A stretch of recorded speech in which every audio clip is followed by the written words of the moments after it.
The following podcast is intended for mature audiences. Listener discretion is advised. So, kids shouldn't be listening. Elton says fuck and shit a lot. Sometimes fucking shit, but rarely does he advocate actually fucking shit. You get it. Enjoy the show.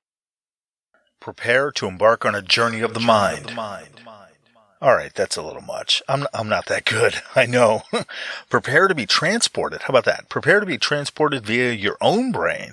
Brain-sported, if you will, through the corridors of time, where the shadows of Victorian England come alive. And by shadows, of course, I mean those awful times with grimy soot-covered everything, opium dens and shit, literal shit and piss, homeless kids in debtors' prisons, and the homeless kids in debtors' prisons. Oh, and the echoes of a literary titan's origin story, and the stories he made using it, that reverberate through the ages.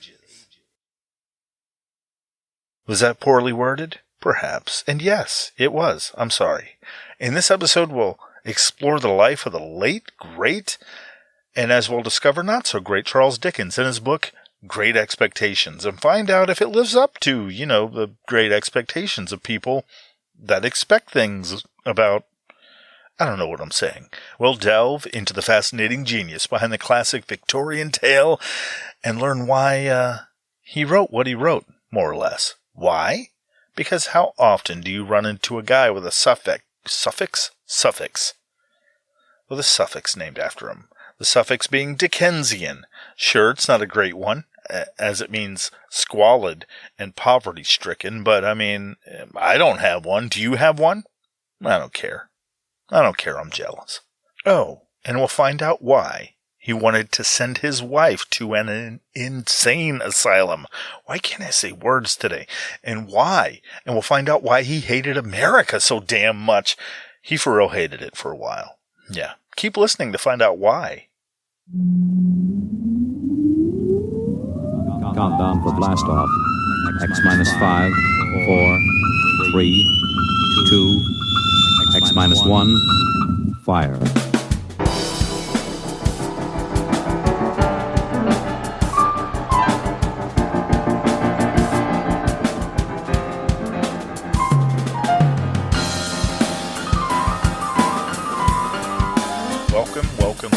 Welcome to the other side of the theme song. I am your host for this podcast about books that is also about books. I got nothing. It's been a hell of a week, and I've had no sleep. My name is Elton, and I read a book a week. That was some rhyming kind of shit going on there. The book this time around, like I said earlier, is the classic Great Expectations by Charles Dickens, a book that is pretty great for expectations. Did that make sense? No, of course not. What were you expecting? Greatness? All right, I'll stop. I promise I won't keep doing that. A lot. Before being told to read this book in junior high, I had only heard about it in the way one hears about Shakespeare or Einstein. I knew people smarter than me knew about it and read it, and that was about it.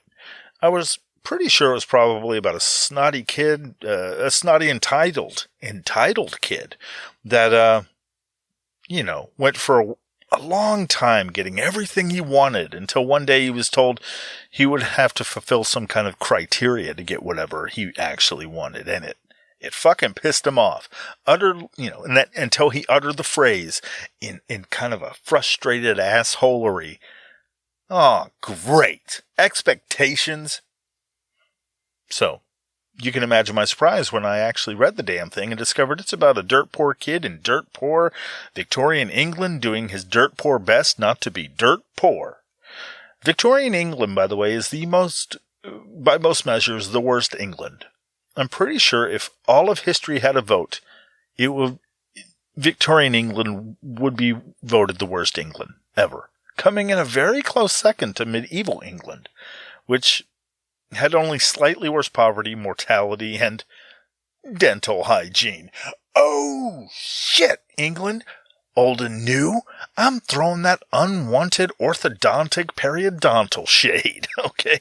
I hope you didn't put on sunscreen for your pasty, pale, whiter than white skin because you won't need it under all this General Dentistry Shade. Didn't expect that, did you? No, me throwing some really hack pedestrian English teeth jokes. Throwing them at you, huh? You didn't see that? Bad teeth. Bad teeth. That's right. You have really bad... Well, that's one way to kill an audience. Please. They have better health care than I do. Some better working conditions, too, as I understand it. Oh, and cool accents. Even the hard-to-understand ones are cool. Plus I want to move there, for real, legit. I'm sure hacky jabs at their teeth are the least of their problems. You're probably wrong, but that's never stopped you before. I appreciate your candor, Jenna. Speaking of candor and awkward segues, how's the talks with the guy that knows about, that knows more than we do about how to send Shep back to the other side? How's that coming along? Oh, I'm dying to hear this. No pun intended. Oh, hi, Mr. Shepherd. I'm sorry to hear that Elton got you stuck in between this mortal plane of existence and the great beyond. My only consolation for you is to say that Elton isn't good at so much more than that. Oh, come on. Well, okay. You didn't answer the question, did you? Any word on how to send Shep, back to the nether realm or whatever? Well, being that all of that is a definite you problem and not a me problem, I'm thinking that the onus for that whole thing is lying firmly on your side of the figurative fence. Know what I'm saying? Gee. Weird, why did I go all gangsta there at the end? What? You didn't talk to the guy? God, no, that guy was super scary. Weird. First, weird English accent. 2, he seemed completely disinterested and downright bored with the whole thing. That left me thinking, if raising the dead bores you, what kind of insanely scary crap gets him excited? I do not want to know. Oh, and 3rd, he drives a 1989 Mazda Miata. Who does that? Oh, let's not forget that on top of all that, I said that was this was a one-time thing. I was pretty clear on the subject, so no, I'm not dipping my toes in that puddle of dead-raising weirdness. Once was enough. Oh, damn it. We need to do something. I've threatened to poltergeist him. Oh, like the movie show or cartoon? Focus. A poltergeist cartoon? Yeah, Casper. He was a poltergeist, right? Or am I remembering that wrong? Oh, what the fuck? Hey, don't get all huffy with her. She's just being helpful. Yeah, Elton, I'm helpful. He gets it. I'm being a freaking delight over here. And Shep, listen, if you're going to get into this whole Casper vibe, just know that Elton here has books all over the place, large and small. I've heard they make for great projectiles in a pinch. It'll keep him on his toes. Hey, thanks for the tip. Oh, for fuck's sake. I'm sorry that you're probably going to be an unlucky participant in random games of dodge book with Shep. I really am, but the phenomena of poltergeist has always been very fascinating to me. So to be part of it, even by proxy, is a truly one-of-a-kind experience. And to freaking instigate it and have it be real, that is some truly rarefied air, sucka. Know what I'm saying? I'm not going to pass that up. Besides, maybe a little haunting will do you good. Get that tired blood pumping. If it were me, I'd be getting real familiar with catechism, sacramentals, and voodoo super duper fast. Get to nipping your future book-related head injuries in the bud and send Shep here back to the clouds. I'm so glad that getting beaten up by Shep's flying books can help quell your poltergeist fascination. You're very kind. Thank you for your dedication to my cause. No problem, Gene, my man. I just want what's best. On that note, look, I would fist bump you, give you that gesture of camaraderie, but hey, no offense, you freak me the heck out. I apologize. No apologies needed, ma'am. I fully understand and would probably feel the same were the situation reversed. For fuck's sake. Hey, wordy dirds are only going to drag this out come prayer time. Man up, get on Amazon, and get something like Tobin's Spirit Guide, maybe something from the Occult Arts and Esoteric Sciences section or whatever, and get to work. This undead fella isn't going to re-dead himself. Damn it. Hey, and I appreciate that. Really, I do. Just remember, Elton, old boy, duck and cover, okay? Duck and cover. All right. I'm moving on. Oh, and British folks, I was kidding. I probably don't even have to mention it. You invented better humor, so So recently I revisited Great Expectations with my years of accumulated wisdom, deepened reserve of knowledge and keen insight gained from years of hard-scrabble life experience under my belt. Needless to say, I still laughed at that cover because the first thing I thought was, "Oh, fucking great. Expectations?" It just goes to show that even as I get older, there's still a little part of me stuck in junior high. I'm not sure if that's good or bad or even if it applies to everyone, but it definitely applies to me. As for my adulted interpretation of the book, well, my broken brain tended to focus on the wrong things. Shit, I don't even remember my younger brain really locking onto. I mean, Mrs. Havisham, the old lady in the story, she's an absolute asshole. Estella is raised to be an asshole, and lo and behold, she turns out to be a total asshole. Yet, Pip, the protagonist, still wants to get with her. What the fuck? Oh, and Herbert Pocket?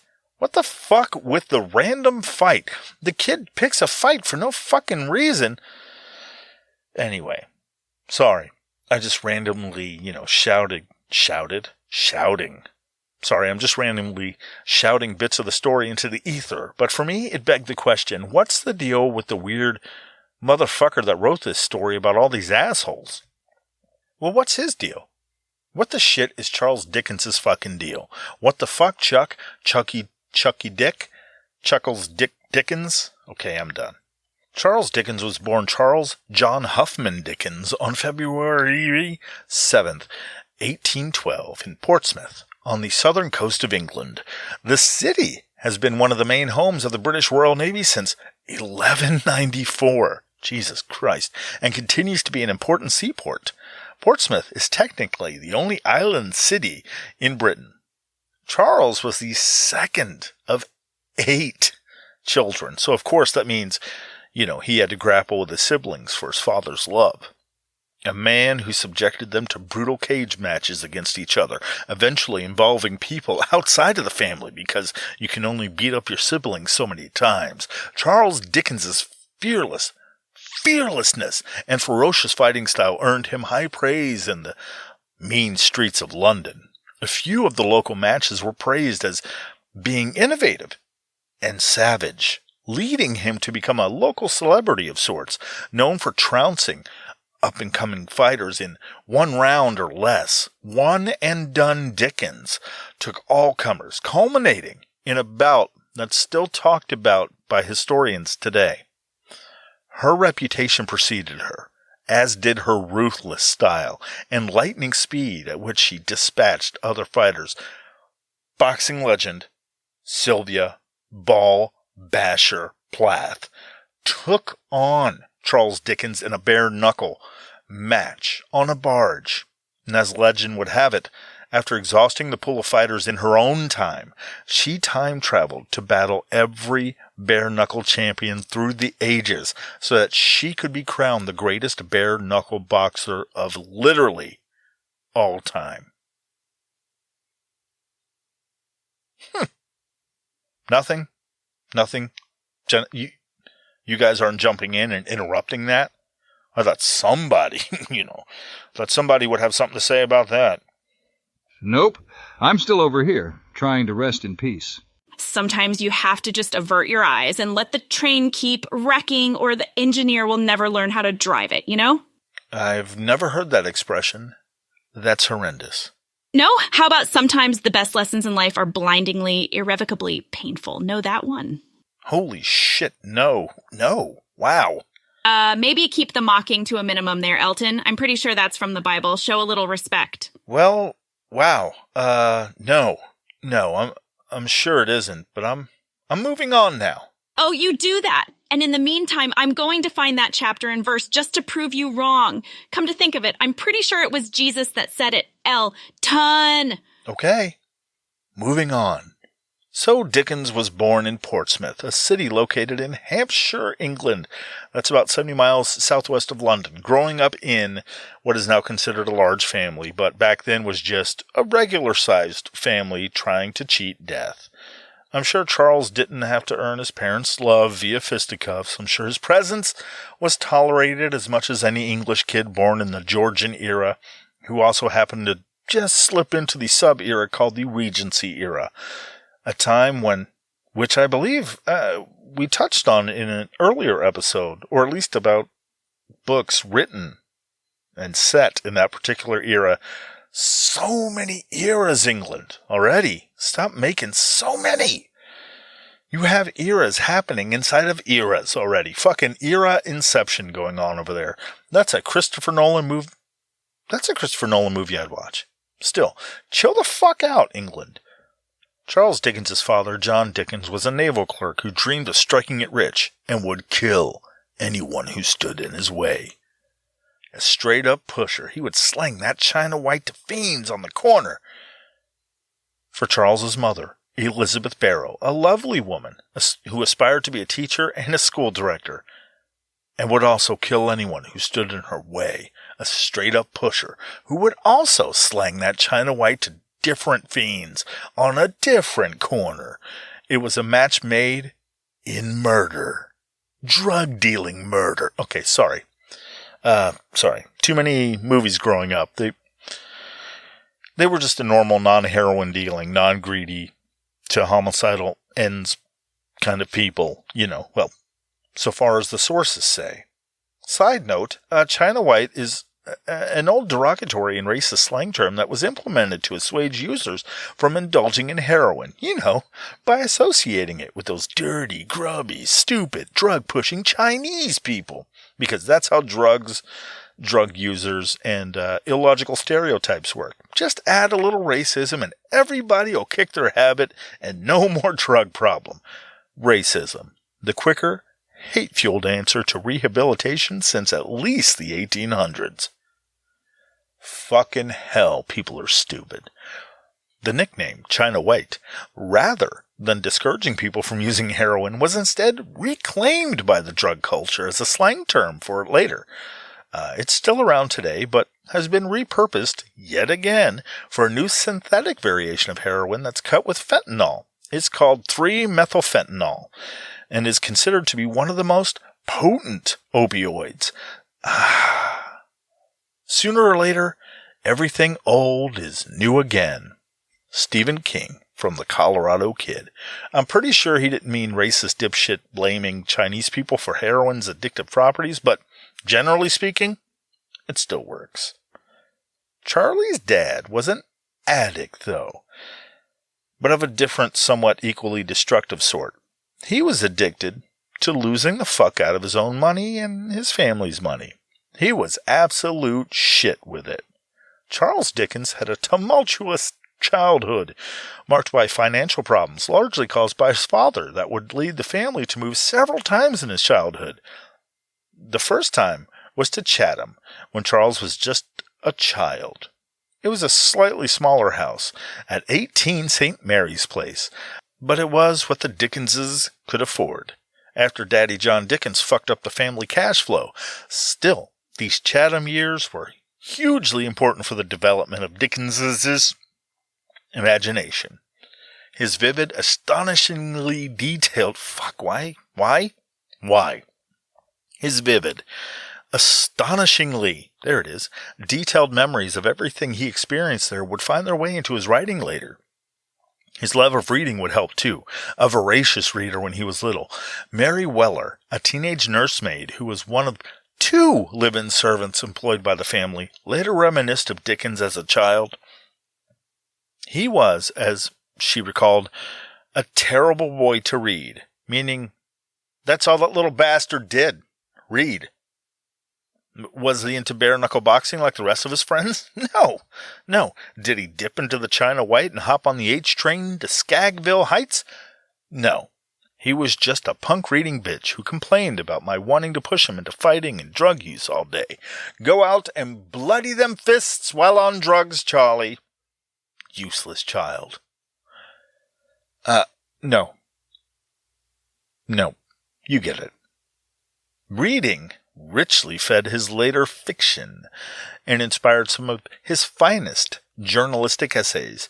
Being a very little kid and a very sickly boy who was subject to attacks of violent spasm, holy shit, he was debarred. Debarge.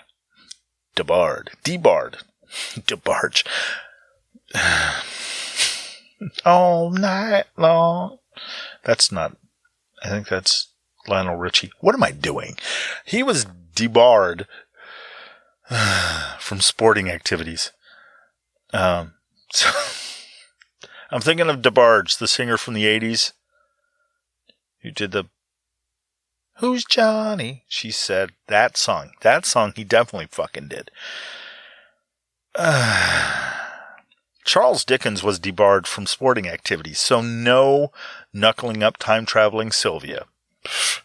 She would have fucking taken his sickly ass easily, regardless. He enjoyed games of make-believe with his friends and getting up...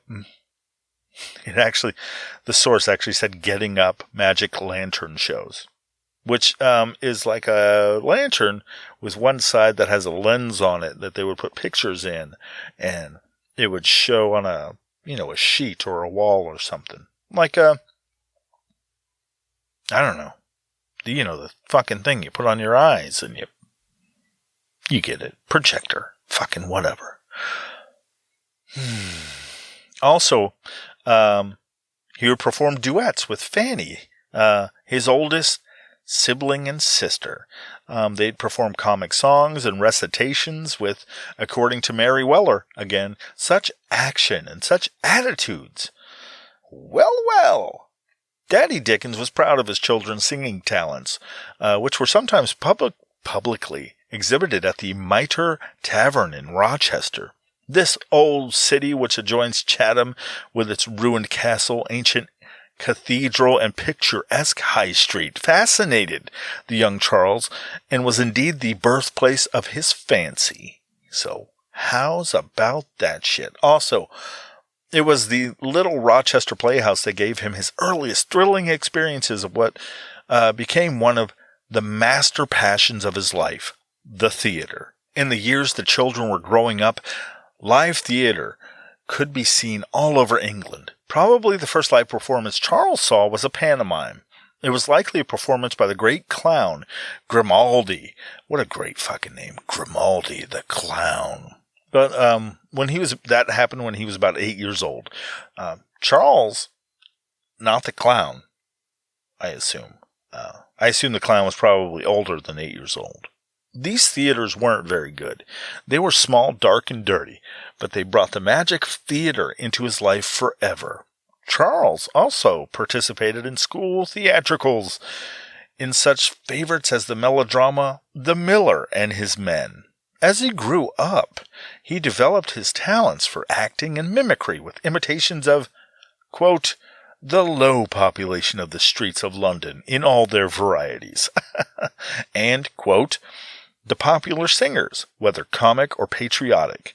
He could give us Shakespeare by the 10 minutes and imitate all the leading actors of that time, unquote. Charles would have a love of theater and, more importantly, performing in theater that would carry on until the day he died. All the while, he was constantly reading and rereading the books in his father's little library. The 18th century essayists, Robinson Crusoe, The Vicar of Wakefield, Don Quixote, and the works of Fielding and Smollett. Smollett? S-M-O-L-L-E-T-T. Smollett. And other novels and stories. Most notably, The Arabian Nights. Arabium? Do you hear me with the fucking M? My God. The Arabian Nights and the Tales of the Genii. Genii? G-E-N-I-I.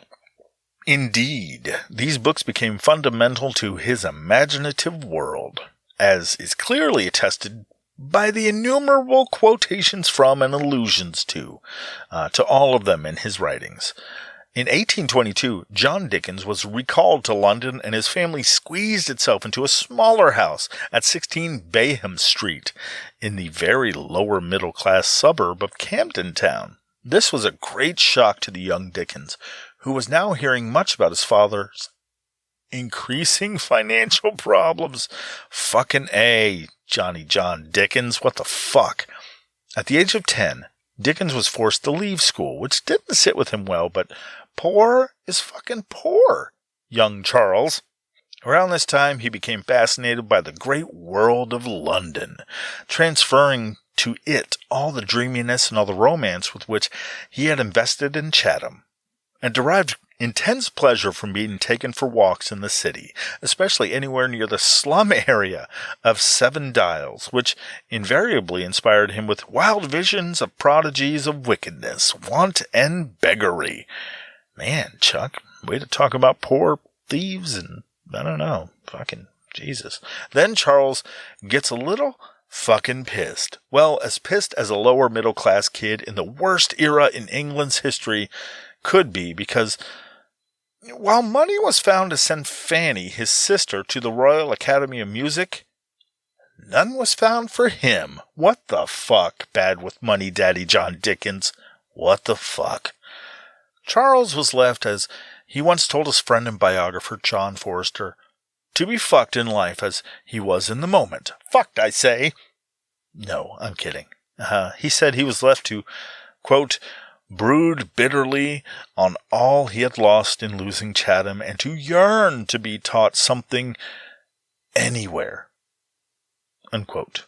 He thought his parents had given up on him and his future, particularly as his elder sister had been sent to the prestigious music school.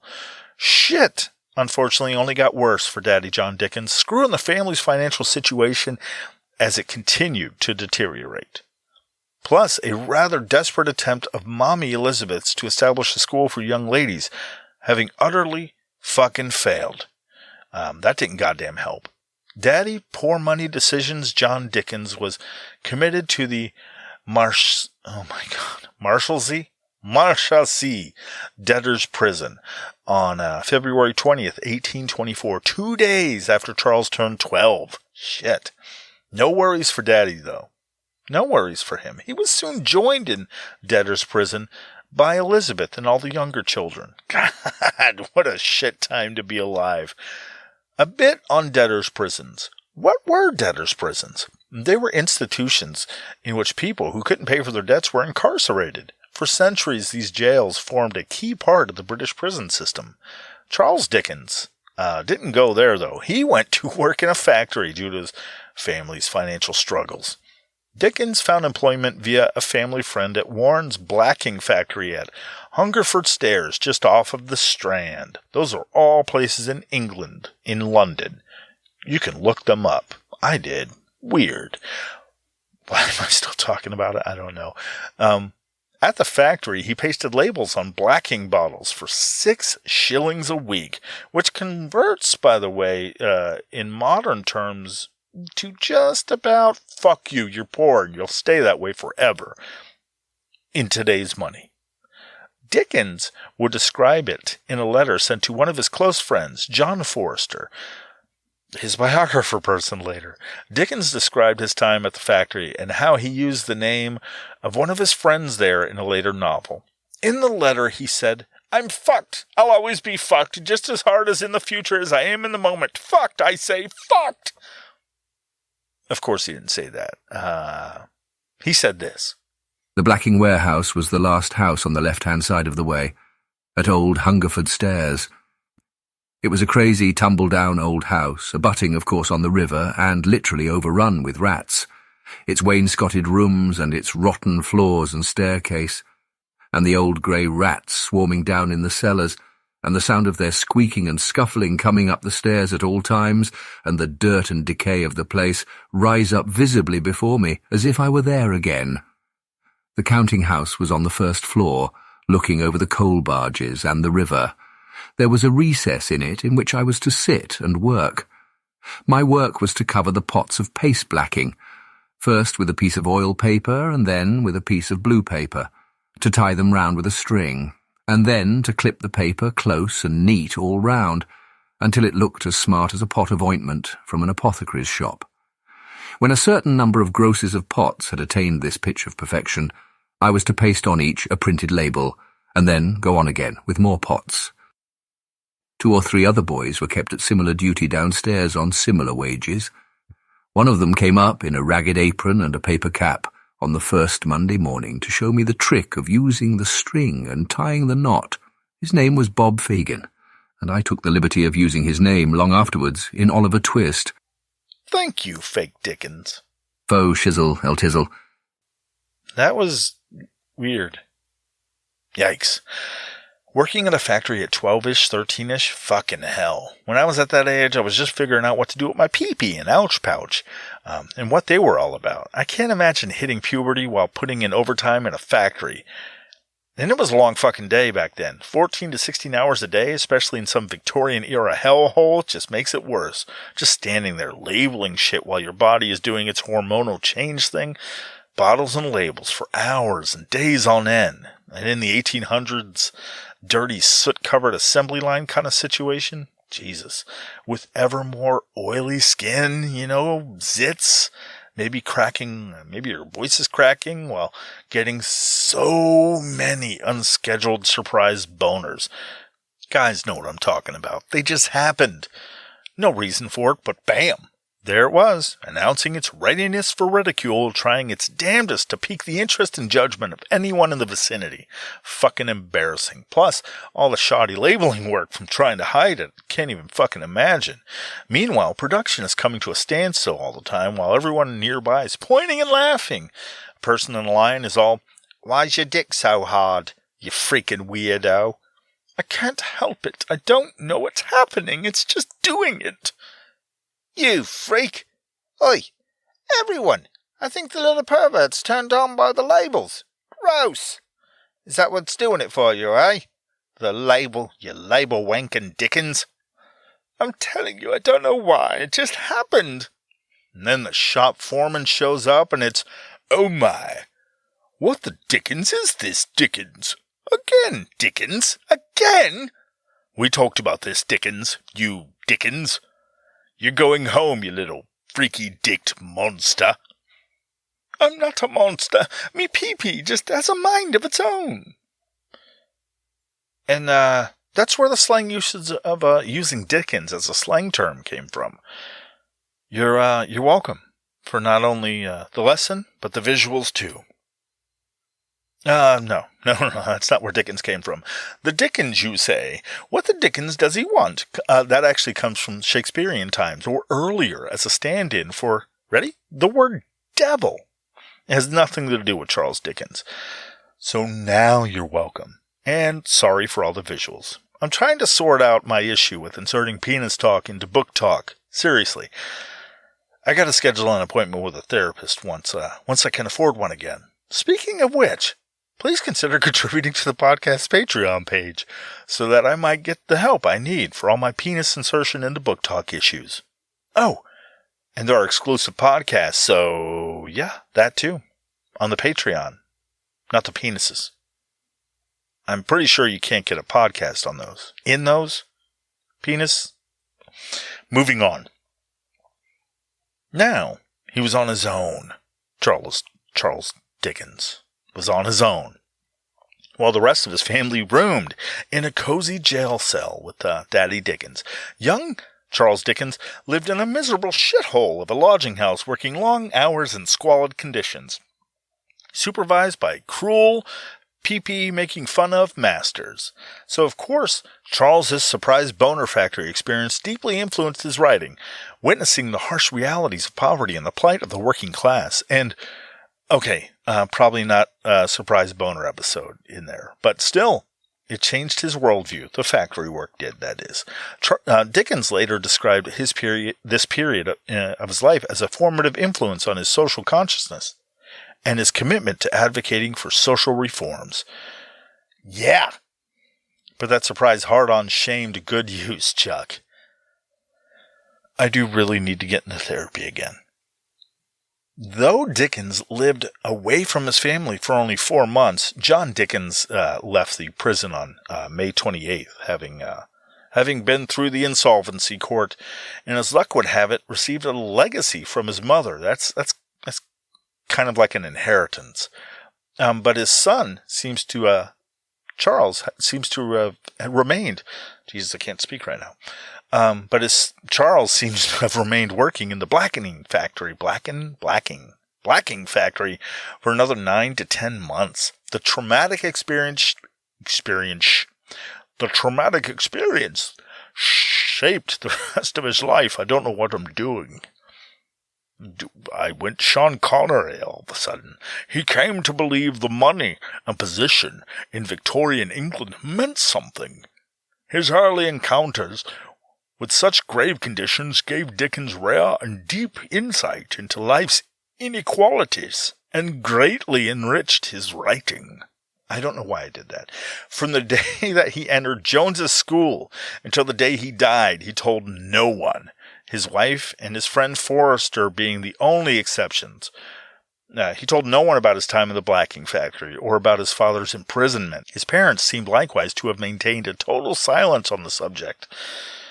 He was finally taken away from the factory when Johnny Bad at Money Dickens, for some reason, quarreled with the proprietor of the factory, which that's probably why he was bad with money. He just told everyone that gave him some to fuck themselves or something. Anyway, speculating. Elizabeth tried to arrange for the boy's return to the factory. Moms. And Charles never forgave her for that. John, however, retired from the pay office on health grounds, so he wasn't healthy, and was now receiving an admiralty pension, and said that his son should go back to school. Good for Chuck. Upon enrolling at the Wellington House Academy in London, Charles excelled. His aforementioned love of reading took to new heights. He especially liked adventure stories and magical tales by other English writers such as Shakespeare, Tobias Smollett, that's what I said, the guy earlier, and Oliver Goldsmith, and Henry Fielding. He also excelled at the emerging field of mechanical engineering science, seeming to be a child prodigy. He proffered the earliest known description of a modern computer, even sketching one that accounted for a rudimentary network, as in an internet that would link them. When presenting his ideas to his professor at the time, he was met with derision, saying in a letter to a friend that, quote, the professor took one look, scoffed, and said bluntly, "That's a fanciful and useless idea, Dickens. Like a dentist trying to straighten an Englishman's teeth," unquote. Oh, another British dental dig! You didn't even see that one coming, did you? Good God, Shep, call the police. More of his viable listenership has been murdered. I'm on it. Oh, holy shit. No, stop. Can you do that? Can you do that? Yes. No. Nah. Yeah.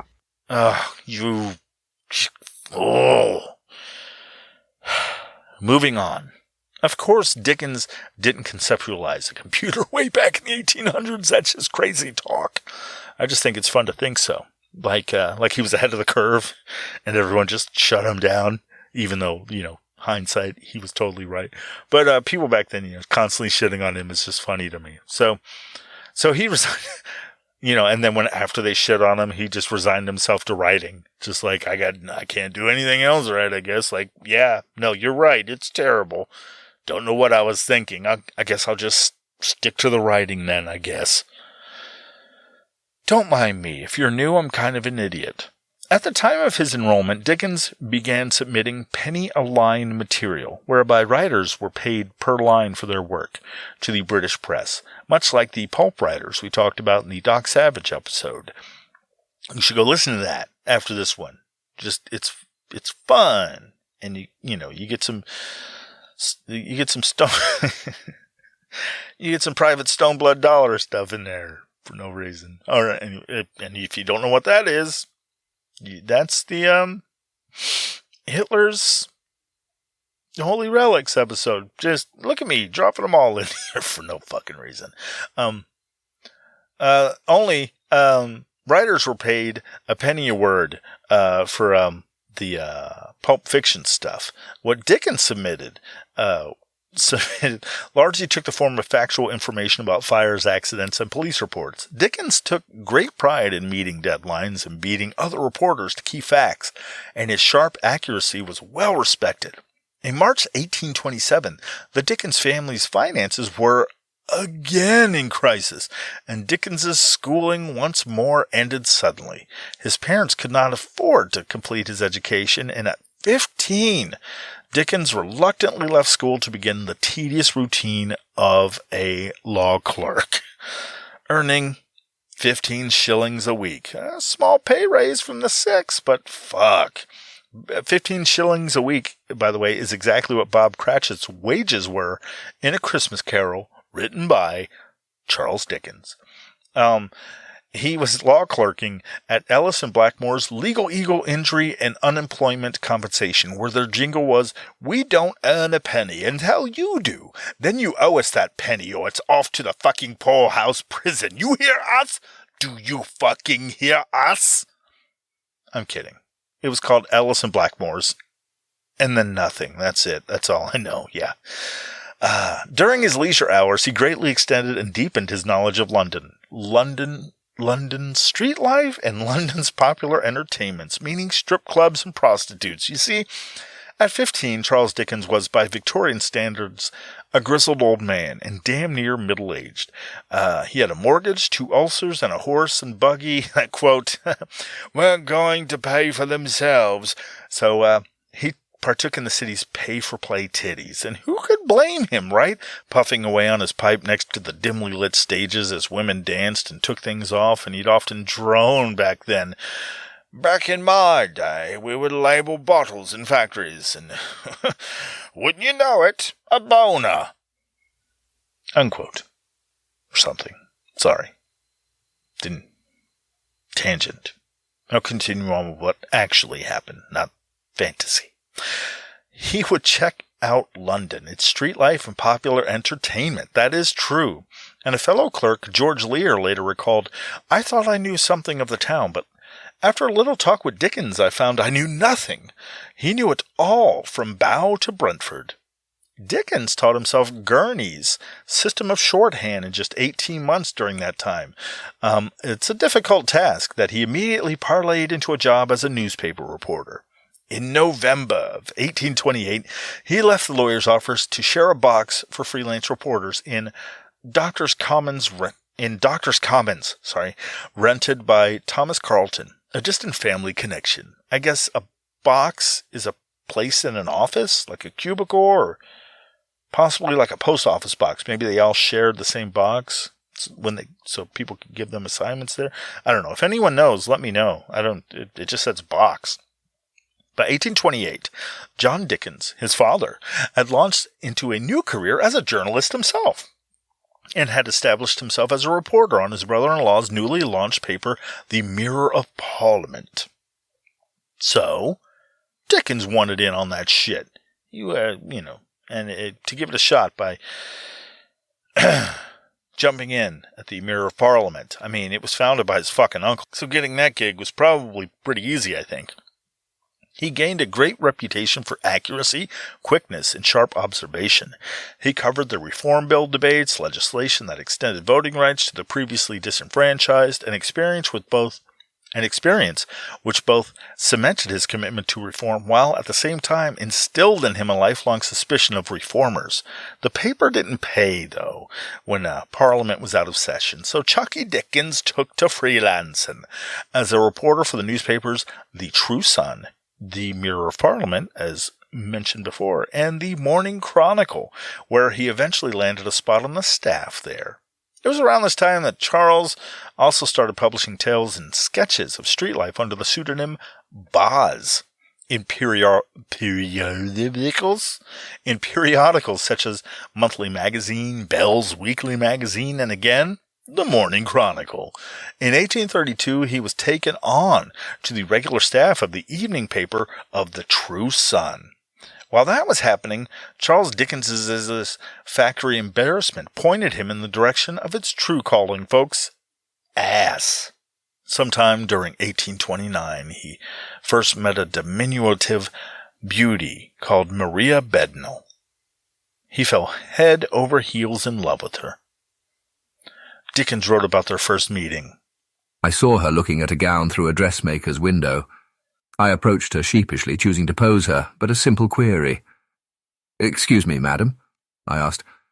"What are your thoughts on the future of dressmaking?" "Excuse me, the future?" She puzzled, quite befuddled.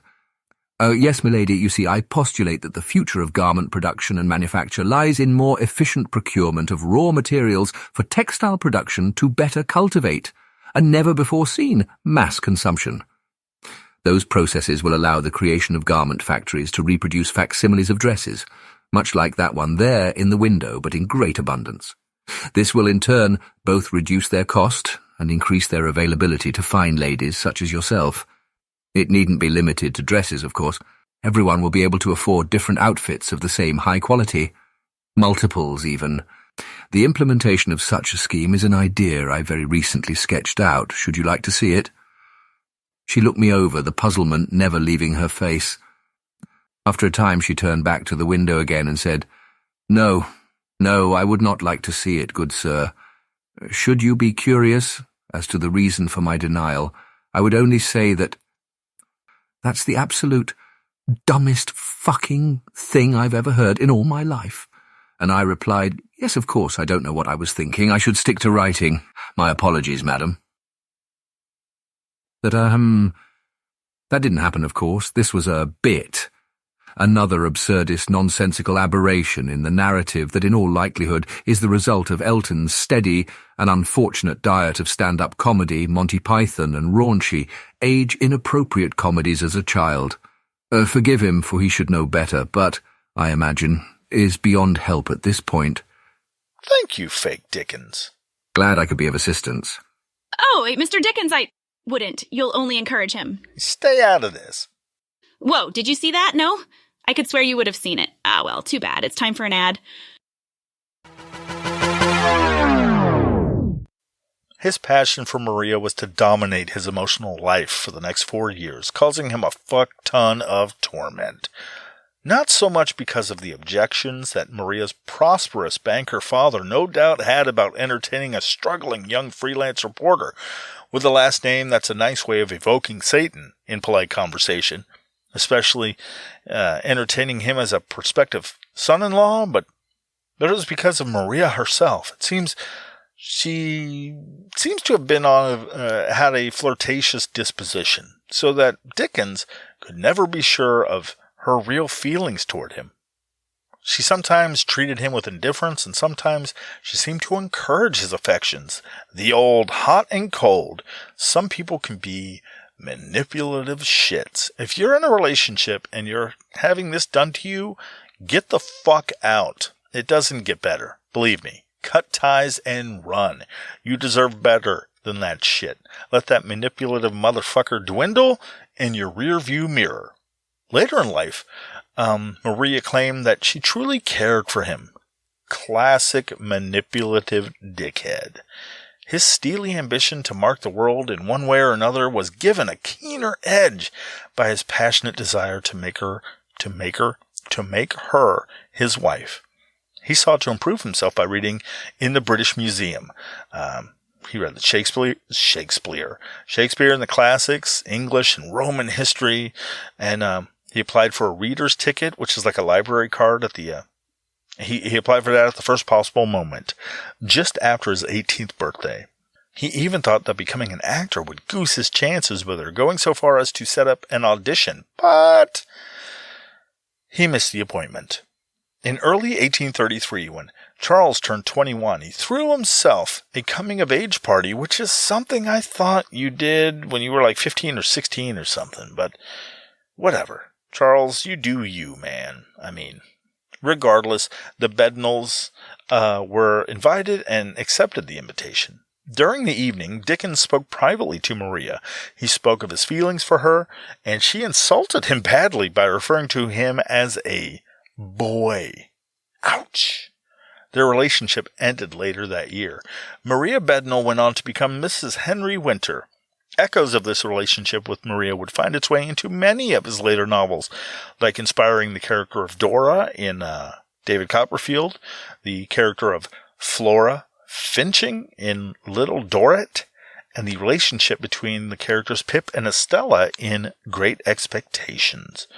Charles and Maria would meet up later in life when they were both married, but decided to catch up. Apparently, Chuck didn't like the way the years treated Maria, or maybe she was just as assholish, because despite her wanting to meet up again after that, he cut her off more or less. Ouch for Maria, but also good. Back to Mr. Dickens's wild ride. Back to the Boz stuff. He published his first work, Sketches of Boz, in 1836. English professor James Diedrich notes of these efforts. Many of the sketches are in fact essays, possessing a colloquial immediacy that vividly captures the lower and middle class street life he observed firsthand, unquote. I don't know if I said quote earlier. I fucking hate when that happens. Anyway, they were intensely popular, these essays, and were ultimately collected in 2 books, Sketches by Boz and Sketches by Boz 2, as well as being turned into a musical stage play called Boz to Men, in which a group of guys in a Philadelphia high school form an a cappella group that became an R&B sensation 100 years in the future. Of course that didn't happen. Of course it didn't happen. I saw Boz 2 and couldn't resist. These Boz sketches, Jesus. These Boz sketches provide much of the subject matter that would later appear in Dickens's fiction. They also set Dickens's reputation as a flaneur, the French-derived literary term for connoisseur of street life. Book publishers Edward Chapman and William Hall were so impressed with the Sketches by Boz that in 1836 they asked Dickens to write a series of stories to accompany illustrations by Robert Seymour, one of England's most popular comic artists. Their plan was for Dickens to write 20 monthly installments, which they would sell for 1 shilling each. Dickens's friends warned that such a publication mode might cheapen his reputation, but up until then, serials were largely for inexpensive reprints of classics or trivial nonfiction. Dickens found just the opposite of these predictions. The following year, his first novel, The Pickwick Papers, was published in serial form, catapulting him to literary fame. Literary fame. Throughout his prolific career, Dickens wrote numerous novels that have become literary classics. Some of his most renowned works include Oliver Twist, Nicholas Nickleby, A Christmas Carol, David Copperfield, Bleak House, and A Tale of Two Cities. His novels often depicted the social injustices of Victorian England, shedding light on the plight of the poor and the child labor. The plight of the poor, child labor, and the brutal conditions of the industrial era. Beyond his writing, though, Dickens was a passionate social reformer. He was deeply committed to improving the lives of the disadvantaged and campaigned for various causes, including education reform and workers' rights. He used his platform and influence to shed light on societal issues, advocating for social change through his writing and public speeches. Dickens's personal life was marked by both success and challenges. He married Catherine Hogarth in 1836, and they had 10 children together. Fucking 10. However, their marriage eventually deteriorated.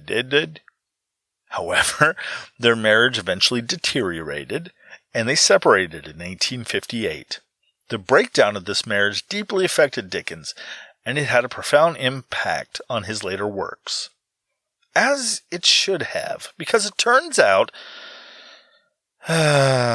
Chucky Dickens was kind of a full-on dick. The Dickens... I'll explain. Now, you know what? Fuck that. I'm calling an audible here. I think you should hear about the Charles Dickens asshole-ish, about Charles Dickens and what he did from a lady. So, if you wouldn't mind. What? Why?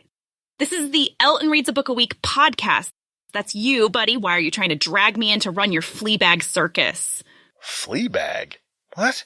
Anyway, I thought it would be interesting to hear about this salacious bit of Dickens's life and about what he did to his wife from a woman. Okay, but seriously, why?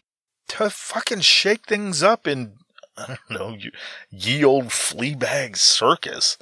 I guess, I don't think that's a thing. You actually. have to pee, don't you? Yes, but... I knew it. Hey, I might have to shit too. You don't know everything. God, fine. Someone has to be the adult around this rudderless tugboat. You have some very weird figures of speech. You know that? Aren't you going to piss yourself, Captain Weak Bladder? Oh, yeah, you're right. I'll be fast, I swear. Okay, so I guess I just pick it up here. Hello, hey, he's gone. So, hello, hey, is this? I'll just start here. Okay. Right. Okay. Charles Dickens was, according to historians, kind of a dick face. Oh, that doesn't sound right. Okay. By his own account, Dickens's marriage was a dismal failure. Having married Catherine Hogarth when he was 24 and she was 22. Not a bad age gap. They were engaged for a year before they were married, but it appears that things were kind of rocky from the start. Dickens was infatuated with Catherine's younger teenage sister, Mary. Oh, come on now, Mr. Dickens. Yikes. Not cool. Kind of gross, actually. Hold on. Mary lived with the couple when they were first married. She later died unexpectedly in Dickens's arms. Oh, that's sad. And he was inconsolable. Well, yeah, dead in his arms, probably traumatized too. For the rest of his life, he would idealize Mary. What? Okay, not good, sir. Not good at all. He would even use her as a template for many of his virtuous female characters, such as Little Nell in the Old Curiosity Shop. What is going on there? He had the hots for his wife's kid sister? That's no bueno, mi amigos. Listen, folks. If you're ever in a relationship and the other half is like, oh, I love you, you're the best, I don't know what I'd do without you. And by the way, just, kind of throwing this out there, your teenage sister, she's kind of hot. What's her deal? Is she single or, what's happening there? That's the time to recognize a red flag and scoot the hell on out of there. Oh, but wait, there's more. Charles Dickens tried to get his wife into a mental asylum after their separation. Seriously. He tried to have his wife thrown into a mental hospital so he could live with his 18-year-old mistress. Not kidding. See, back in the good old days of Victorian society, divorce was frowned upon. So when it did happen, the process favored men, which meant it was easier for a man to be granted a divorce if his wife had cheated on him than for a woman to secure a divorce if her husband had cheated on her. Since Catherine hadn't done that, Charles had to do something else to get out of his marriage. That's where the asylum comes into play. With that in mind, Dickens released a statement at the time to address the separation. He belittled his wife in writing, saying, I will remark of my wife that some peculiarity of her character has thrown all the children on someone else. Thank you, fake Charles Dickens. Any time, my good lady. Dickens, the real one, even tried to bend the law to get his wife and the mother of his children into a lunatic asylum, despite her evident sanity. WTF, Charles Dickens. Just wow. And not only that, but he attempted to have his wife incarcerated too. Why, booty, duh. In 1858, the 45-year-old Dickens met 18-year-old Ellen Ternan, an actress. Wait, let me say that again. 45-year-old Charles Dickens met 18-year-old Ellen Ternan. Yuck, yuck, yucky, yuck. He fell in love with her. I'm sure he did.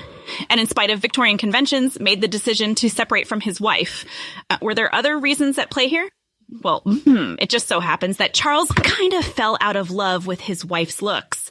For real, after giving birth to 10 children, his 10 children need I remind you, Catherine was now dowdy and plump, as some mothers tend to freaking get after having 10 freaking children. Come on. Seriously, guys. Her physical charms having faded. Oh, you've got to be kidding me.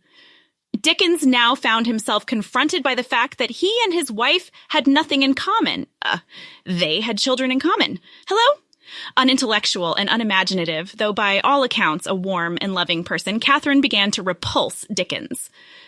Double. Wow.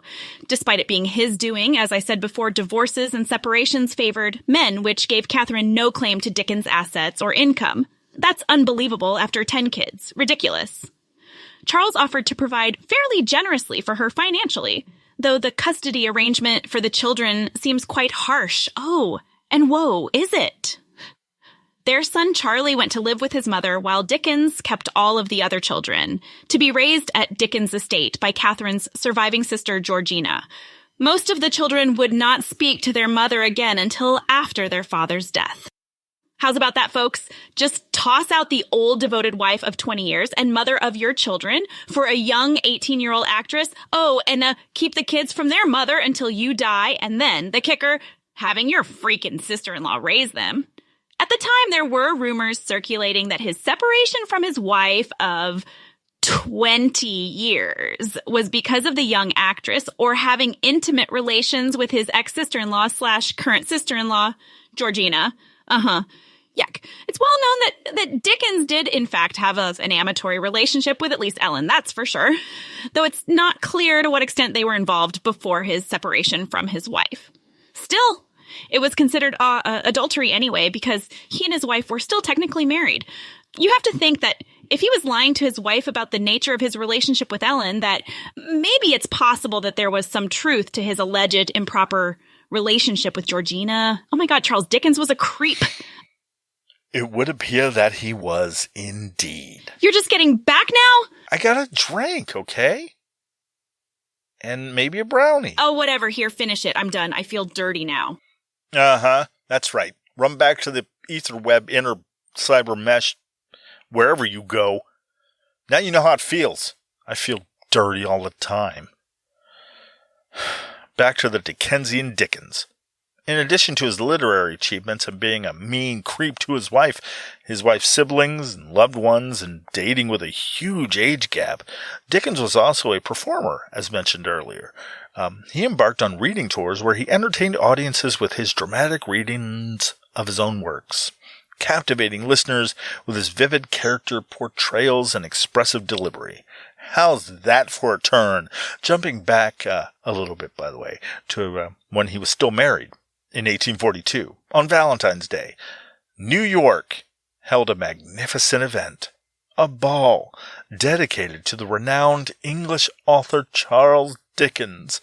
Despite being only 30 years old, Dickens had already gained worldwide fame with his literary works, including Oliver Twist and the Pickwick Papers. The elite of New York society reserved the Grand Park Theater as the venue for the ball, adorning it with wreaths and paintings that paid homage to the esteemed visitor. Notably, a bust of Dickens hung from one of the theater balconies with an eagle seemingly soaring above his head. How strange. Throughout the night, Dickens and his wife Catherine danced in the company of approximately 3,000 guests. During dinner the following evening, the novelist expressed his sentiment, saying, "If I could live to grow old," the novelist told a dinner the following night, "the scenes of this and other evenings will shine as brightly to my dull eyes 50 years hence as now." However, what initially began as a promising visit soon devolved into a bitter dispute, famously known as the Quarrel with America. As an ardent advocate for social change, Dickens embarked on his journey with the intent of assessing whether American democracy offered a marked improvement over the class-based society of Victorian England. The author was particularly enthralled by Boston, his initial destination. His hosts were astounded as they observed him traversing the snow-covered streets with unbridled joy, audibly reading the signs adorning the various shops. However, the overwhelming adoration of his American supporters began to weigh heavily on him over time. When Dickens's boat made a stopover in Cleveland, he awoke to find a party of gentlemen staring through the cabin window as his wife lay in bed. If I turn into a street, I am followed by a multitude," Dickens complained in a letter. In a letter? Sounded drunk, didn't I? Dickens complained in a letter. "I can't drink a glass of water without having 100 people looking down my throat when I open my mouth to swallow." Ah, the high price of fame, Charles Dickens. The fame-seeking Americans who attempted to profit from the novelist's renown greatly annoyed him. While in New York, Tiffany's the jewelers created replicas of a bust of Dickens, and an ambitious barber allegedly attempted to sell locks of the writer's hair. Moreover, Dickens was compelled to endure the American dining etiquette of those he shared meals with during his travels across the country.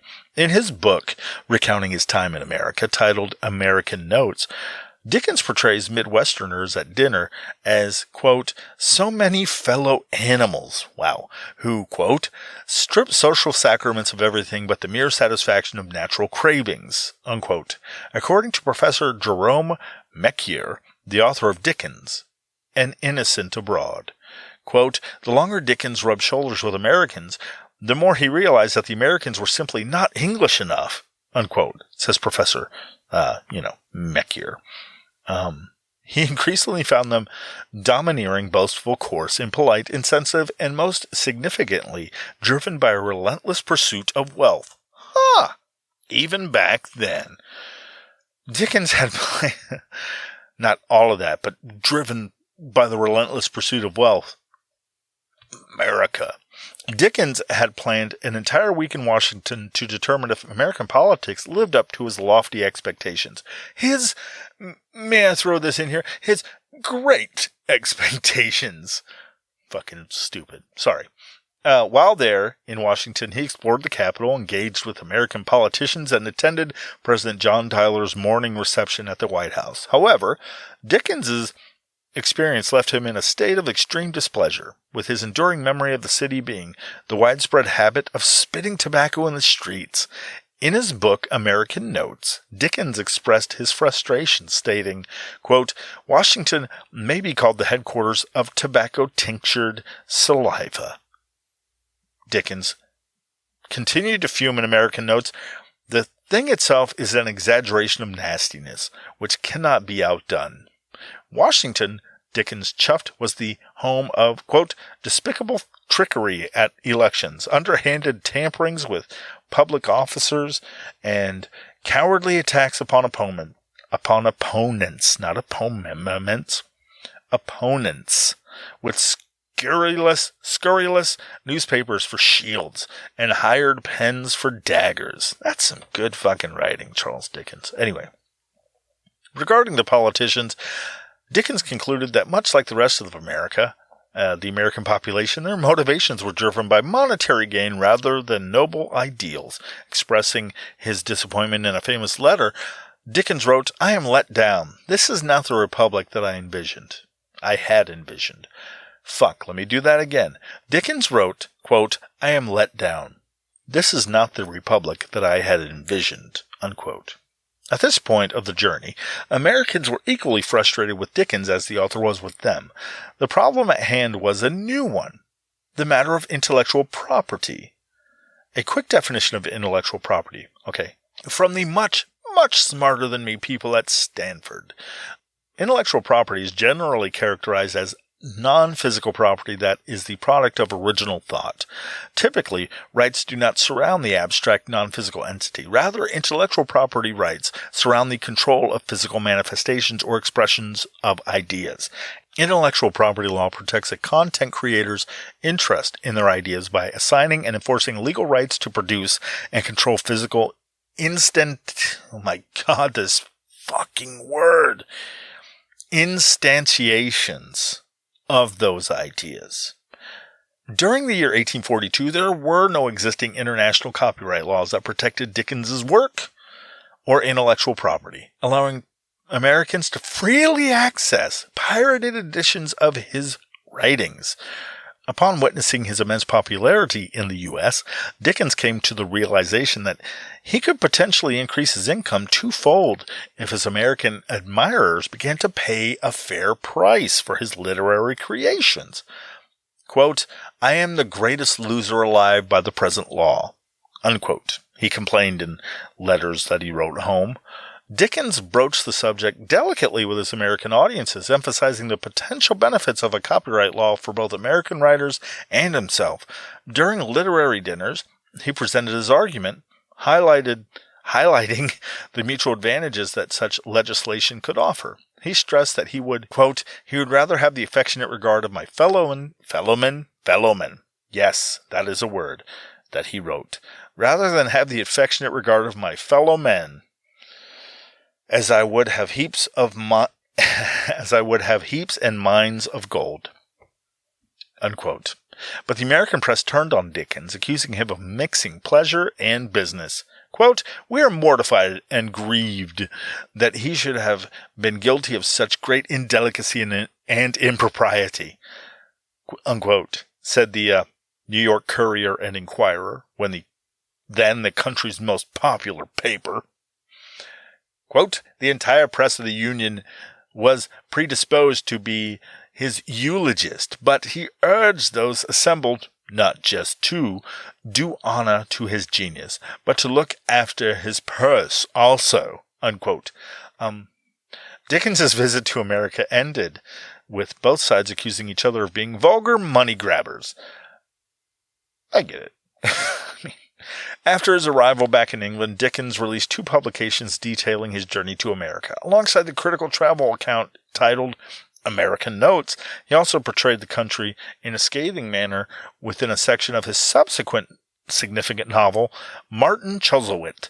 The American press perceived these books as defamatory towards their nation. Quote, "We are all described as a filthy, gormandizing race," raged an article in the Courier and Inquirer, which was edited by James Watson Webb.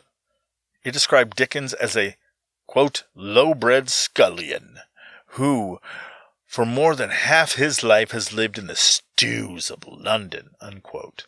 Gormandizing, by the way, or gormandize, is a word I've never heard before this. So if you're in the same place I was, it means... It means to eat too much. So what he's saying is that Dickens called Americans overeating gluttons with all the trappings that entails.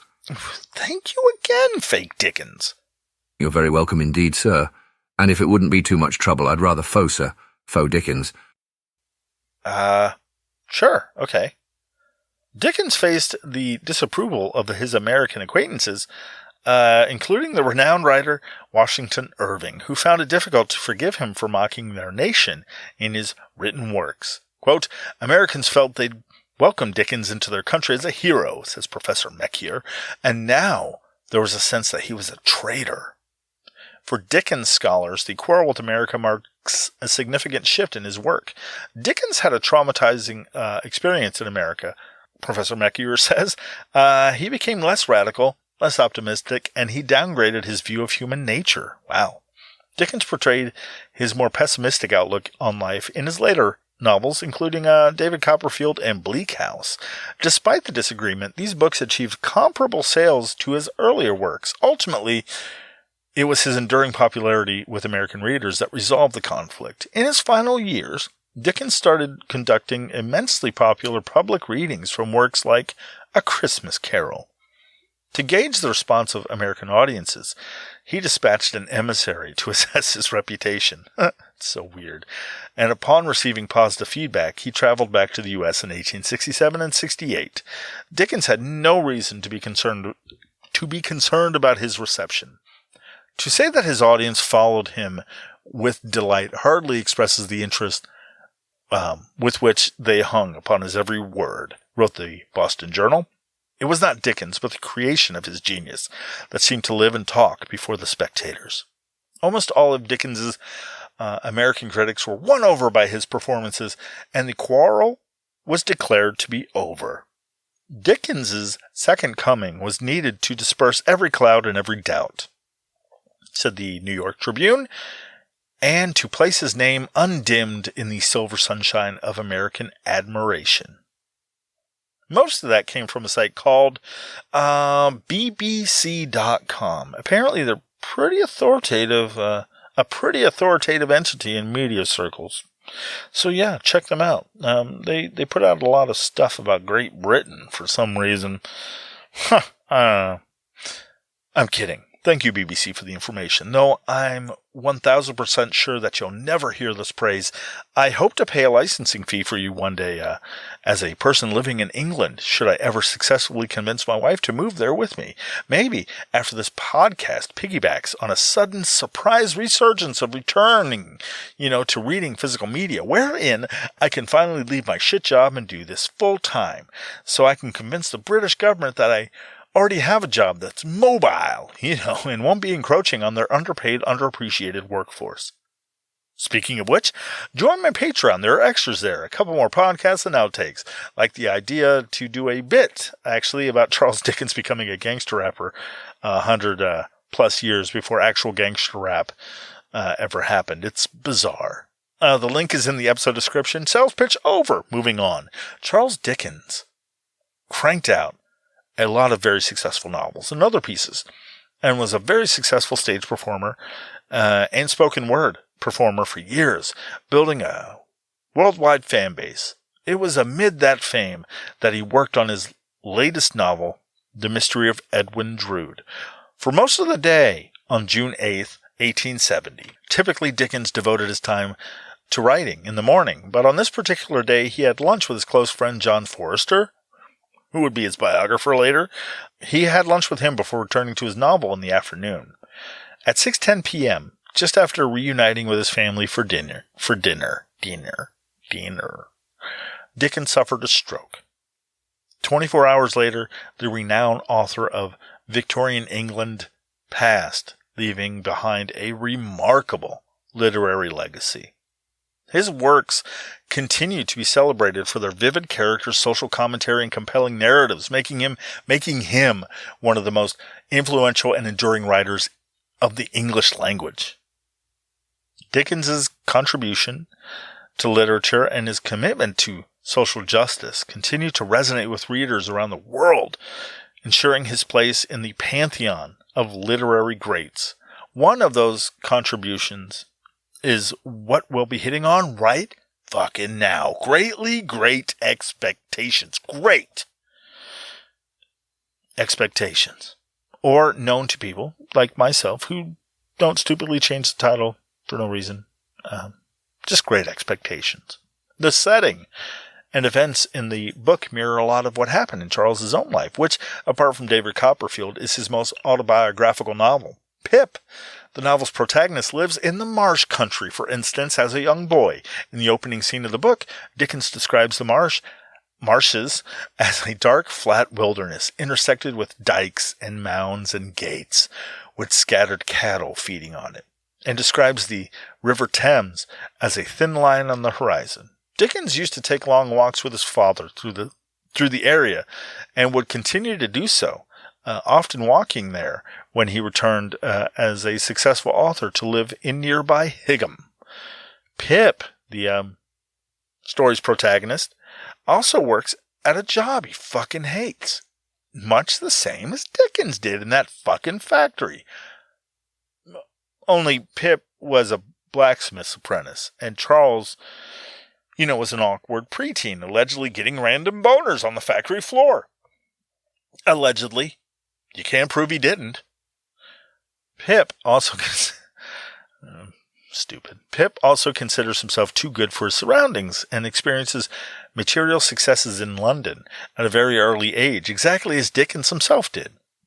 In addition, one of the novel's most appealing characters, Wemmick, is a law clerk, and the law, justice, and the courts are all important components of the story, all of which Charles Dickens was familiar with due to his work history. So what's it all about? What's so great about Great Expectations? Does Great Expectations live up to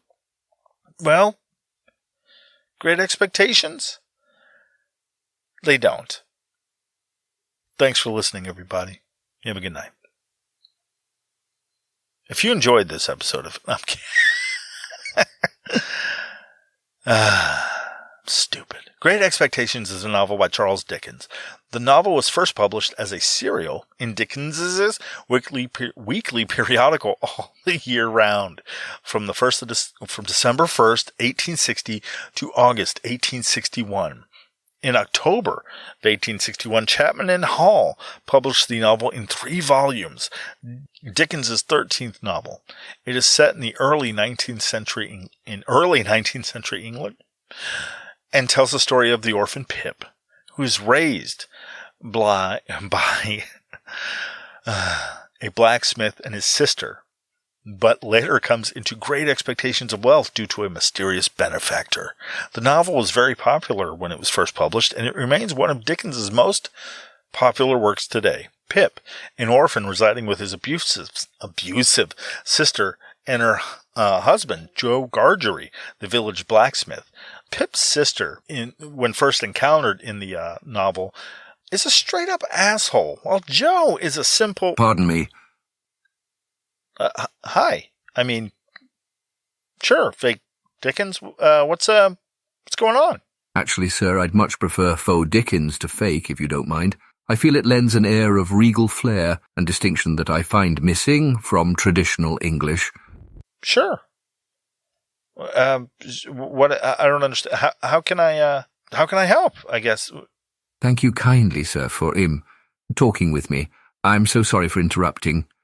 I was only wondering if I might be of further assistance in any capacity toward the completion of this particular episode, possibly. You see, sir, I've only really been put to service rather sparingly, you see. A few lines here and there. Not that I'm ungrateful, mind you, absolutely not. No, sir, I'm truly in your debt. I was only wondering if maybe you could find your way to including me, perhaps in any additional work in the execution of this material, sir. I honestly don't want to impose, and if I'm out of line, please by all means tell me. I would relish the opportunity to contribute more to this episode. You want to do what? You want to be included more, maybe? Is that it? If you think it wouldn't be too much of a bother, sir. No. Yeah, no, sure, go ahead, I guess. Oh, thank you indeed, sir. Sure. You're welcome. Yeah, sure. Have at it. Have at it. I am ever so grateful. Joe Gargery is a significant character in Great Expectations. As the protagonist Pip's quasi-surrogate father, he's a positive role model for the boy, helping him to grow and mature. While a simple man, Joe has a good heart, is a loyal friend who is always willing to help others, a hard-working, loving husband and father, demonstrating many times that he is always there for his family. A skilled blacksmith by trade, Joe takes great pride in his work, beginning the novel teaching Pip the craft. It's assumed Pip will take on blacksmithing later. He is, however, naive and easily manipulated. Joe is a good man, yes, but also capable of making mistakes. Joe is a well-developed character who is both relatable and memorable. He is symbolic of hope and redemption, representing the possibility of overcoming adversity and achieving success. Beautiful, beautiful faux Dickens. If I may, sir. If you may, what? The family lives on the Kent marshes. While exploring the churchyard where his parents are buried, Pip is confronted by an escaped prisoner. The prisoner frightens Pip into stealing food and a metal file from Joe's forge to remove his leg iron. The following morning, Pip returns with the stolen items only to discover another escaped convict, who is the first one's foe. Shortly after, both convicts are apprehended while fighting each other. Pip's arrogant uncle Pumblechook... He's an asshole too. Yes, he is an ass. Hole, faux Dickens. Hole. Yes, certainly, sir. Uncle Pumblechook arranges for Pip to visit the home of a wealthy recluse named Miss Havisham, a strange woman who has been living in a state of mourning ever since her fiancé left her at the altar on their wedding day, who lives in her dilapidated house with a young girl she's adopted, named Estella, whom she is raising to be a cold and heartless woman. Pip is invited there to play with her. Pumblechook, Havisham, Estella, all assholes. One can suppose. They are faux Dickens. Hey, what are you doing? Anyway, what? The house is a peculiar nightmare realm. Miss Havisham was abandoned by her fiancé on their wedding day and still dons her wedding gown, despite her old age and confinement to a wheelchair. The house remains untouched, with even the wedding cake preserved on the table. Estella, though beautiful, exhibits arrogance and informs Pip that he is rough and ordinary. Despite the mistreatment from Estella and Miss Havisham, Pip finds himself drawn to Estella. Despite the emotionally distressing and degrading visits, Pip continues going for several months to spend time with Estella and assist Miss Havisham. He also encounters Miss Havisham's deceitful relatives, who covet her wealth and despise Pip. Pip manages to earn a kiss from Estella when he defeats one of the relatives, known as the Pale Young Gentleman, in a physical altercation. In his pursuit to win Estella's admiration, Pip endeavours to improve himself by working harder at night school with his friend Biddy, whose grandmother runs the school. After several months, Miss Havisham covers the cost of Pip's apprenticeship in blacksmithing under Joe. Pip had eagerly anticipated this opportunity for years, but now that he has glimpsed the sophisticated lifestyle, he perceives his work at the forge as a death sentence. Nevertheless, he conceals his sentiments from Joe and dutifully fulfills his responsibilities. During this period, he encounters a peculiar individual at the Jolly Bargeman, a nearby tavern. This man possesses the file that Pip had stolen for the convict years ago. In an unexpected turn, the man presents Pip with 2 £1 notes. Pip continues his tradition of visiting Miss Havisham on his birthday, and on one such occasion his early departure from work triggers a physical altercation between Joe and Joe's assistant, Dolga Orlick. He's another asshole. This whole book, rife with assholes. Hey, Foe, when do you think I can jump back in with... Orlick harbours resentment towards Pip, and despises Pip's abusive sister. On his way home from the visit, Pip learns that his sister narrowly escaped murder, but has been left mentally disabled. Biddy moves in with them to offer assistance. Despite Biddy's lack of education and refinement compared to Estella, Pip finds himself attracted to her. One evening, a prominent lawyer from London named Mr. Jaggers pays a visit to Pip and Joe, revealing that Pip has great expectations. Overwhelmed with joy, Pip assumes that Miss Havisham is the source of his unexpected fortune, as she intends to groom him for Estella. He acquires a new set of clothes and is astonished by the contrasting treatment he receives from Mr. Trabb, the tailor, and Uncle Pumblechook. When Pip reprimands one of Trabb's shop boys for not exhibiting the appropriate respect towards him, he realizes how wealth alters people's behaviour. He engages in a conversation with Biddy, urging her to assist in improving Joe. However, when she suggests that Joe does not require any improvement, Pip accuses her of being envious of him. By the end of the week, Pip embarks on his journey to London, where he aspires to become a gentleman. All right, Faux Dickens, damn it. That's a good place to stop. Stop. I'm so sorry, sir. I just couldn't help myself. It'll never happen again, I assure you. Like what the shit was that? You just took the hell over and ran away with the fucking thing. I know, sir, I do. I take full responsibility for the hijacking of this episode. I honestly do humbly and thoroughly apologize profusely, sir. Forgive me. It's cool, Faux. You just can't give away the whole story, man. Besides, it's a good place to leave it. As what happens after that point is just a bunch of crazy twists and surprises, like finding out who Pip's benefactor is and who Estella's parents really are, sort of. And does Pip get with Estella?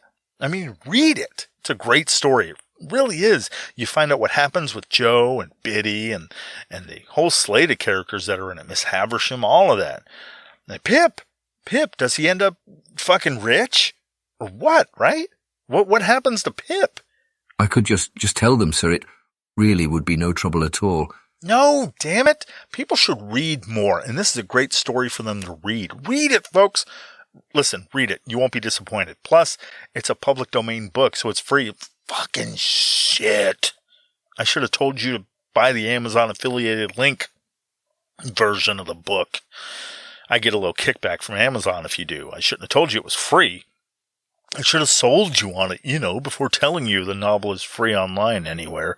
And audiobook on Spotify, and you can download it anywhere. I'm a bad salesperson for myself. Terrible with promotions. In addition to being just awful with social media. Yeah. Plus, I wouldn't want to sell you on a fucking real book without telling you can get it for free. That's terrible. Great Expectations is seriously a great book. It is very accessible. Really, it's not written all old Englishy and like Shakespeare. Like, holy fuck, you have to look up half the words in that fucking shit to make it make sense. Great Expectations isn't like that. It's very accessible. And it's regarded as one of Dickens' greatest novel and continues to be studied and analyzed and celebrated for its literary merit. It has memorable characters and really, really, really vivid descriptions, good descriptions. It's very well written. And it's got an engaging plot. It's made it a staple of English literature for fucking ever. The novel's enduring popularity has ensured its place in the literary canon, and its ongoing influence in it's influenced subsequent generations of writers. It had a profound historical impact upon its own time and in the years that followed. It was and is still renowned for its social critique and the realistic portrayal of Victorian society, which is kind of shitty. The novel highlights the stark class division, social injustice, and influence of money and status on personal relationships. Dickens's vivid depiction of characters from various social strata shed light on the harsh realities of the time, raising awareness and sparking discussions about social issues. And here's a freaky fun fact about it. The character of Miss Havisham, the eccentric recluse in the story, who was trapped in time. She can't move on. It inspired a curious trend during the Victorian era. Her eerie presence in the book sparked a fashion fad for wearing a wedding dress long after the wedding day has passed. Perhaps her haunting existence held a peculiar allure that captivated the imaginations of those seeking a touch of the unconventional. Or people were kind of given permission that they needed to justify wearing their expensive-ass one-time-only dress more than once. Because fucking A, wedding dresses are expensive. I don't know how much they were back then, but I can only assume. Another fun fact, Great Expectations has two endings, referred to as two. One is referred to as the original ending and the revised ending. Most publications, get this, have the revised ending, since it's the one that was originally published. But discussions about the original ending and its implications for the narrative continue to occur in academic circles, because fighting over the ending of a novel written over 160 years ago is better than hammering out world hunger and peace and poverty, I guess. The original ending was taken as being a little bit sad. Wilkie Collins, a close friend and author of The Woman in White, objected to the not-so-happy ending Dickens first wrote for Great Expectations. So, Dickens, being the people-pleaser he is, rewrote it to resolve in a happier way. Writing to friends about the revised ending, Dickens seemed positive. I have put in as pretty a little piece of writing as I could, and I have no doubt the story will be more acceptable through the alteration. And, upon the whole, I think it is for the better. George Bernard Shaw said that the novel is too serious a book to be trivially a happy one. Its beginning is unhappy, its middle is unhappy, and the conventional happy ending is an outrage on it. So, there you go. Pick your ending, I guess. You have to read the book, though, to figure out what... Okay, one more fun fact. Charles Dickens lived about 15 minutes away from Karl Marx. You know, the guy that wrote the Communist Manifesto. Seriously. I'm not kidding. There's no proof that they ever got together, but also there's no proof they didn't get together either. What if, in some random London coffee shop, Karl Marx and Charles Dickens happened to stop in at the same time? Maybe the place is crowded and they pick the same cafe table, by a window facing the street. Would they have talked about social injustices, the political turmoil of the times affecting the downtrodden masses, maybe? Some socio-philosophical ruminations about freeing the proletariat from the shackles of the bourgeoisie? Or maybe... Just hear me out. Maybe Karl is sitting there by the window, sipping his tea, looking out at the street life beyond. An older Charles Dickens asks, "Excuse me, sir, is this seat taken?" "Oh, no, sir. Please, by all means, join me." "Thank you kindly, my good man." They would sip their tea quietly for a while. Maybe Charles interrupts. "Sir, I couldn't help but notice that, actually, I'm sorry, forgive my intrusion. Apologies, I should introduce myself before adding more insult to my injury. My name is Charles Dickens. Oh my, the Charles Dickens? Really? My goodness, it's an honour, sir. Truly, I'm beside myself. Oh, I've almost forgot my own name. Karl Marx, sir. Pleased to make your acquaintance, Mr. Dickens. Thank you, Karl. The pleasure and honour is all mine, really, sir. To the point of my grotesque breach of social etiquette, I couldn't help but notice how deeply in thought and troubled you were, peering out that window there. Such overburdening concern is terrible for the health indeed. I only wanted to offer, perhaps, an ear to bend to alleviate, if only for a moment, whatever ails you. I merely wanted to offer my assistance, and if little else, maybe a pleasant chat, if I could. Oh, no need to concern yourself, Mr. Dickens. I'd love nothing more than a pleasant chat with you on any topic. I was only pondering on the retarding effect of the bourgeoisie exploitation of child labour on the industrial progression of the state at large and the ramifications thereof. Oh, actually, this is remarkable.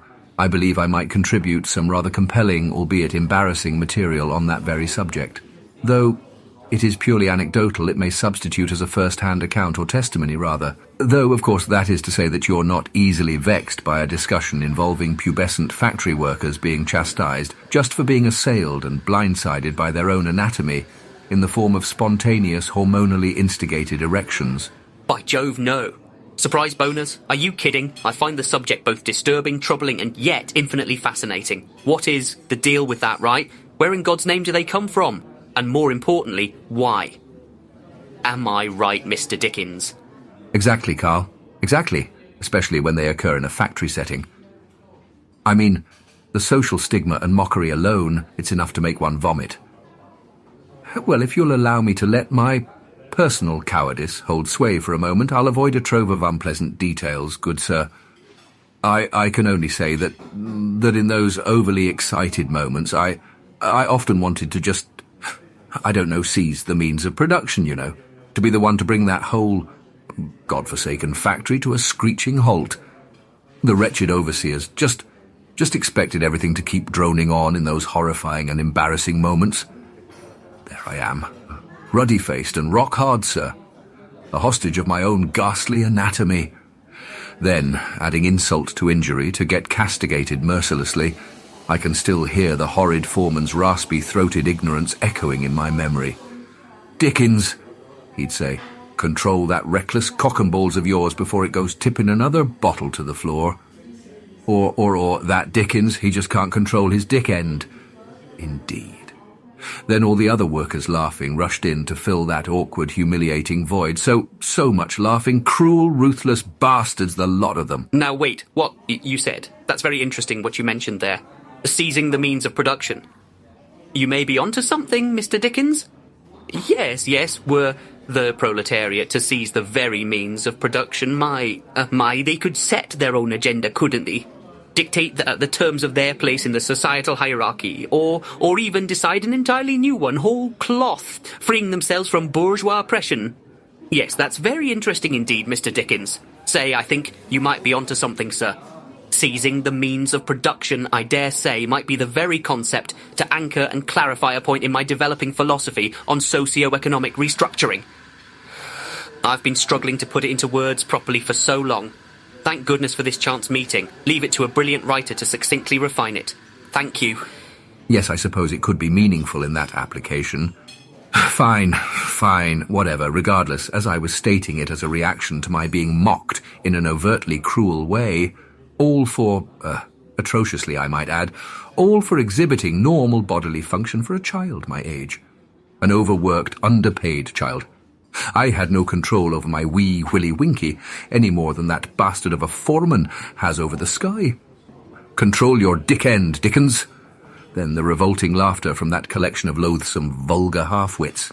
It still rings in my ears like an open wound on my soul. Control your dick end, Dickens. My dick end, indeed. Oh, come now, Mr. Dickens.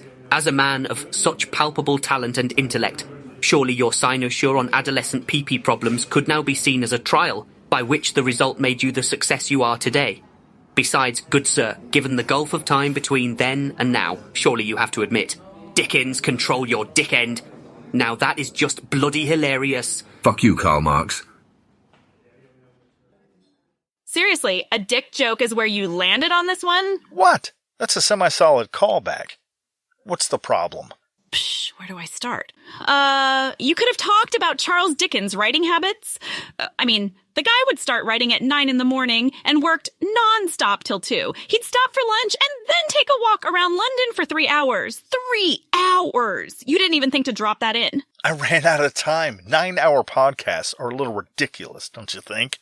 You could serialize it like Dickens did with the Pickwick Papers. Hey, maybe I could serialize like a story, like a novel.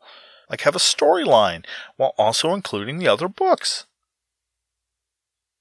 Oh, come on. You think you can write an entire novel? You had to rope Karl Marx in just to make a dick joke work, Elton. And a bad one at that. She's, not wrong, you know. Oh, fuck you, Karl Marx.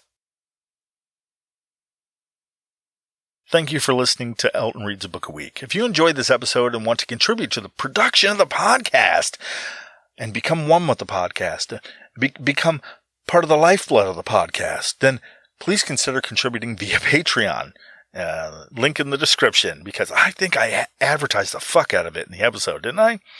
And if you're not, sorry, I just thought it was funny how people do that. Anyway, if you're not in a position to do that, money's tight and such, and inflation and shit, you can always help by sharing the podcast with a friend, relative, stranger on the subway, Maribee?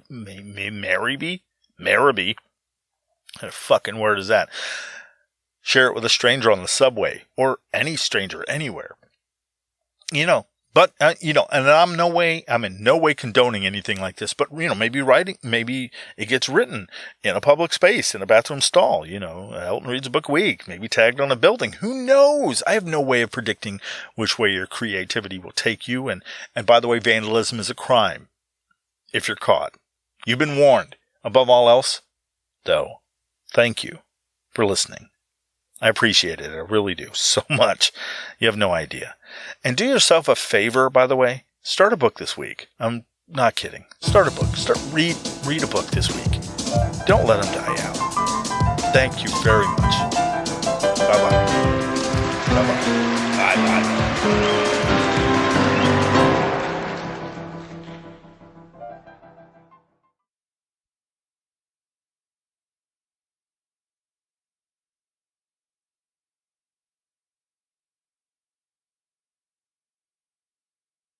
So I'm still in limbo, so to speak, on the being at rest thing.